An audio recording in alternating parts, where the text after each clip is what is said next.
Jeg har været ude i det offentlige rum og kommenteret på de her skattesystemer, hvor jeg har sagt, at jeg synes, det er unfair og det er gennemsigtigt. Jeg synes, at skattebyrden falder forkert. Og jeg har nu taget ud til et sted her, hvor jeg lånt en tavle og et kridt. Og så har jeg tegnet op, hvad det er, jeg mener, der er problemet. Og så vil jeg prøve at komme med et forslag til løsningen som et idéoplæg og som inspiration til det politiske miljø og hvem der ellers må interessere sig for det her. Jeg synes, det er meget godt, at man klæder en udtalelse, man har på med nogle facts og nogle konkrete tal. Jeg har tegnet lidt på tavlen her for at spare noget tid. Og vi har i Danmark 4 måder, vi får skatter ind på, eller staten tjener penge. Det er direkte skatter, det er indkomstskatter og selskabsskatter. Så har der formue- og ejendomsskatterne, det er ejendomsværdibetaling og den slags ting. Så er der moms, som vi alle sammen kender. Så er der forskellige afgifter, det er spiritus, og det er tobak, og det er vægtafgifter og den slags ting. Sådan særlige afgifter, der ligger hernede. Det er de 4 klasser, der er. Nu går vi så ind og ser på, hvordan det er fordelt det her, fordi jeg har jo sagt, at der er en skævdeling. Lad os se, om jeg har ret i det. Nu først, da jeg går ind, så har jeg skrevet skatter her. Skatter, det er jo altså skatter. Det er indkomstskatter og selskabsskatter osv. Og staten gør altså det, at de opkræver 641 milliarder kroner om året i direkte skattebetalinger i samfundet. Og der har jeg så skrevet tegnet her befolkningen, det er ham her. Og befolkningen, den almindelige befolkning betaler de 583 milliarder. Altså 583 milliarder er 641.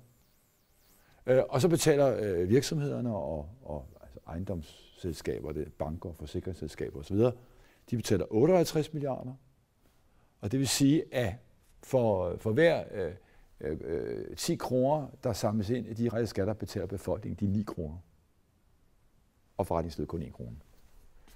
Kigger vi på formue- og ejendomsskatterne, ja, så samler staten 42 milliarder op om året. Og igen, i befolkningen, der har den lille mand her, der betaler vi altså de 35 milliarder ud af de 42, og business betaler 7 milliarder, altså inklusive ejendomsselskaber og alle de der. Betaler 7 milliarder. Og det betyder altså, at befolkningen betaler 83%, også af ejendoms- og formueskatterne, mens forretningsledet betaler de 17%. Så foreløb har jeg jo formentlig ret, må man sige, mit synspunkt. Går vi over og kigger på momsen, så opsavner man i moms 185 milliarder kroner. 185 milliarder indsavner man ude i samfundet. Og fra befolkningen, altså det er vores forbrug, fødevarer, hårde hvidevarer, når vi rejser og alt, hvad vi går og køber, der betaler vi de 100 milliarder. Og forretningslivet, de betaler så de 85 milliarder. Altså lidt mere, end man normalt ser. Det vil sige, stadigvæk betaler befolkningen 54% og erhvervslivet 46%. Og går vi til det sidste område, alle de her afgiftsklasser, vi talte om, der ligger 85 milliarder. Og der betaler befolkningen altså 46 milliarder ud af de 85, altså 64%. Og virksomheden 39 milliarder ud af de 46%. Og hvad er konklusionen? Vi går til næste tavle. Ja, hvis vi ser på de samlede skatter og afgifter i det danske samfund, så er det 949 milliarder. Der er lige en lille slat ekstra, nogle små ting, jeg ikke har taget med, fordi de roder billedet. 949 milliarder kroner er skatter og afgifter i det danske samfund, og at det betaler befolkningen, jeg kan se, jeg lavede en lille en, han er ikke så glad ham her, der betaler befolkningen de 764 milliarder, altså 83%. 83%. Og hele erhvervslivet og formuen og så videre betaler 185 milliarder, altså 17%. Det jeg har ønsket at vise her, det er problemet. At vi er i et samfund, der er blevet skævdelt på den måde, at det er befolkningen og den arbejdende befolkning, der bærer skattebyrden i den alt overvejende grad. Og det gør, at vores velfærdsstat er ved at blive tvunget i knæ, fordi det er folk, der skal ud og slæbe pengene op ved hårdt arbejde, mens der, hvor værdigevinsterne ligger, der, hvor formuegevinsterne ligger på børserne, på ejendomsmarkedet og i ejerskabet af virksomheder, betaler og bidrager beskedent til det kollektive økonomiske system. Det her, det var problemet. Lad os prøve at gå til løsningen nu. Nu så vi, hvad problemet var, og jeg har tegnet lidt på tavlen igen for at vi kan spare noget tid. Og før vi lige kommer til løsningen, så er der lige en lille hjørne af problemet, vi skal kigge på, som jeg ikke nåede at forklare før. Fordi når vi var enige om, at befolkningen betaler 83% af alle skatter, men hvem er det egentlig i befolkningen, der betaler? Det er altså også interessant lige at kigge på. Og der har jeg kigget lidt på tallene. Og den samme indkomst, der er i befolkningen, det er 1.360 milliarder. 1,3 trilliarder. Det er det, man samlet har i indkomst i befolkningen. Der er 4,2 millioner skatteydere i Danmark. Og det fordeler sig sådan, at de 1.238 milliarder, altså 91% af de her indkomster, har 1.238 milliarder i indkomster. Og så er det 9% af befolkningen, der har 112 milliarder. Det har med cigaren der. Og når jeg har taget dem ud, så er det fordi, det er alle dem, der har en indkomst på mere end 1 million om året. Det er de rige, om man så må sige. Så hvis man tager de rige ud, så tjener de 112 milliarder kroner. Det deklarerer de af indkomst. Altså 9%, og alle vi andre vil deklarere 1.238. Så det betyder altså, at det vi kan se her, det er, at det altså er 91% af befolkningen. Det er den arbejdende middelklasse, simpelthen. Sådan er det. Det er jo, de har at bære den skattebyrde, vi så før, jeg lavede før, hvor det var 83% af alle skatter betales i samfundet, og det gøres de af 91% af befolkningen.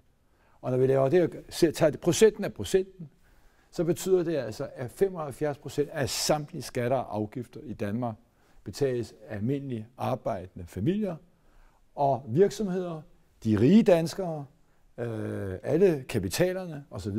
betaler 25%. Og det er derfor, jeg har sagt i mine tidligere udtalelser, at jeg synes, at man skulle kigge lidt på det her. Jeg synes, man skal kigge på det politisk. Jeg synes også, at dansk erhvervsliv skal kigge lidt på det her, fordi det tjener heller ikke deres interesser. Løsningen er, at vi ændrer system. Og der har jeg kigget på, hvordan vi kunne gøre det. Og min vurdering er, at vi skal gå helt væk fra det, jeg kalder deklarationsskat. Fordi deklarationsskat, det er der, hvor vi sidder og laver selvangivelser, kan planlægge det væk og flytte indtægter her og der alle vegne. Og de rige, de planlægger det væk, og selskaberne, de betaler ikke så meget, som de måske dybest set kunne, når man så mere objektivt på, hvilken andel de har af vores samfundsøkonomi. Så hvis vi går og laver det, jeg kalder transaktions- og værdiskat.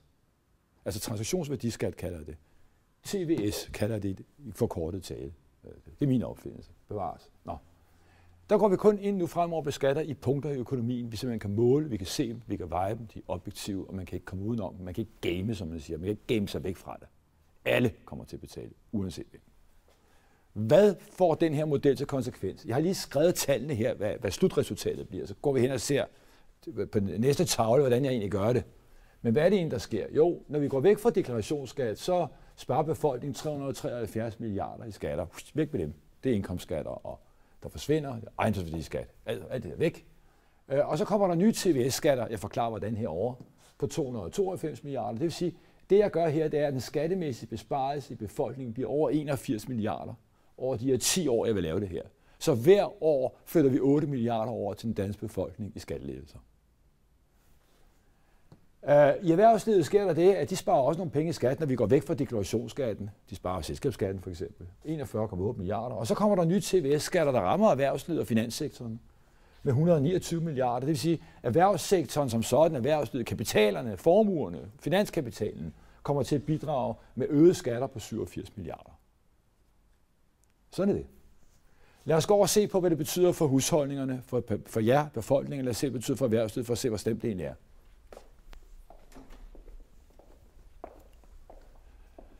Ja, først har jeg tegnet befolkningen her. Og jeg sagde lige, på plussiden, når vi går ind og laver TVS-beskatning, så fjerner vi indkomstskatten, vi fjerner ejendomsværdibeskatningen. Væk med den. Ejendomsværdibeskatningen giver ikke nogen mening. Den kan ikke måles, den er subjektiv, og den er urimelig. Væk med den. Det forsvinder. Det er alle kan forstå det her. Det er en god nyhed. Det, der sker, det er, at der er noget af skatten, vi laver lidt om på, hvor man betaler den i dag selv, der lader vi arbejdsgiveren betale den. Det er det her AM-bidrag. Det flytter vi over fremover og bliver sådan en slags lønsumsafgift faktisk på alle arbejdsgivere. Så det, der sker, det er faktisk, at jeres alles indkomst falder med 23%. Altså de penge, hvis du i dag tjener 100 kroner, så får du udbetalt 100 kroner minus 23% fremover. Færdig. Sådan sker det gradvist over 10 år. Altså, i dag betaler du 8% i arbejdsmarkedsbidrag. Du får altså i dag 92 kroner ud af de 100. Det sker med det samme. Det flytter vi med det samme. Og så gradvist over 10 år, så flytter vi igen de sidste 15% fra de yderligere ned, så jeg er 23% hed af. Men jeg vil nok sige, at I skal ikke være bange for det, for der er også noget der inflation. Det kan godt være, at de penge i dag får i hånden temmelig meget bliver de samme faktisk, når man begynder at regulere for inflation. Lad det nu være. Så boligskatterne. Der kommer en boligskat, fordi vi har fjernet ejendomsværdibeskatningen, og vi mangler nogle penge. Men det gør vi mere retfærdigt. Vi henter 70 kroner per kvadratmeter om året, uanset hvor man bor. Også om man er lejer eller ejer. Alle kommer til at betale. Alle er skattefri.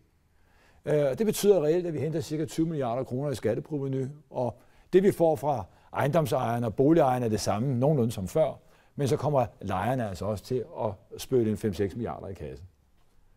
Så kommer det, der går ondt. Grundskylden, den dobles. Det er altså den skat, der ryger på boligejerne. Men jeg vil gerne sige, at vi piller ikke, og der pilles ikke ved boligejernes mulighed for at spare op i deres ejendom og sælge den skattefrit. Det bliver der overhovedet ikke rørt en tomme ved her. Og man skal livs på, at ejendomsværdibeskatningen er væk. Og så afgifter på el og brændsel og vægtafgifter, det gamle der, grønne bilafgifter. Det fordobles også. Så alle de her afgiftstyper, de fordobles, og det rammer også lidt hårdere for boligejerne end for lavindkomsterne. Men det er vi nødt til at gøre, fordi lavindkomsterne, de mister alle deres bundfradrag ved den her omlægning her. Det rammer dem relativt hårdt. Og for at vi ligesom får kompenseret for det, så er vi nødt til at lave den her lille forskubbelse. Men alle, uanset hvor de ligger på indkomstskalaen, uanset om de er boliger eller ej, får kolossale fordele af den her omlægning her. Ser vi på erhvervslivet, ja, så får de den fordel, at vi fjerner selskabsskatten. Når vi fjerner selskabsskatten, så gør vi samtidig det, at vi laver en ordning, som gør, at al eksportvirksomhed i Danmark er skattefri. Færdig. Så eksporterer skattefrit. Vi vil gerne have eksporterhverv her. Vi har brug for dem, og de skal ikke betale skat. Vi gør det, at vi bibeholder fuld skat på banker, forsikring og ejendomsselskaber. Der vil vi gerne have vores penge, efter den gamle metode. Fordi det er meget svært for os at gå ud via transaktionsbeskatning og få fat i de penge, der er for eksempel i ejendomssektoren. Så der går vi altså ind og bruger det gamle system. De bliver simpelthen, hvor de er i dag. Og der er også meget regulering i de områder her, derfor skal vi ikke gå ind og lave noget, der er alt for bøvlet der. Der er en masse EU-regler og alt muligt bjank og pjat. Så det får de den fordel også, at de bliver mere konkurrencedygtige samlet set, fordi det, der sker, er jo, at lønpriser vil jo nok blive reduceret en del, når folk får så store skattelettelser, som der her taler om. Og endelig så alt deres globale salg, det glemmer man jo lige. Men den her lettelse her betyder det, at hvis du er virksomhed i Danmark og sælger varer i Hongkong, eller hvor pokker du ved, kan du bare gøre det og hive penge til Danmark, det er skattefrit. Så hvis du kan sejlægge din skat lokalt et andet sted på jordkloden, så er du skattefri i Danmark. Så det bliver meget, meget enklere for erhvervslivet. Der er en pris at betale. Det er de her 87 milliarder, jeg sagde før. Det krasser vi altså ind.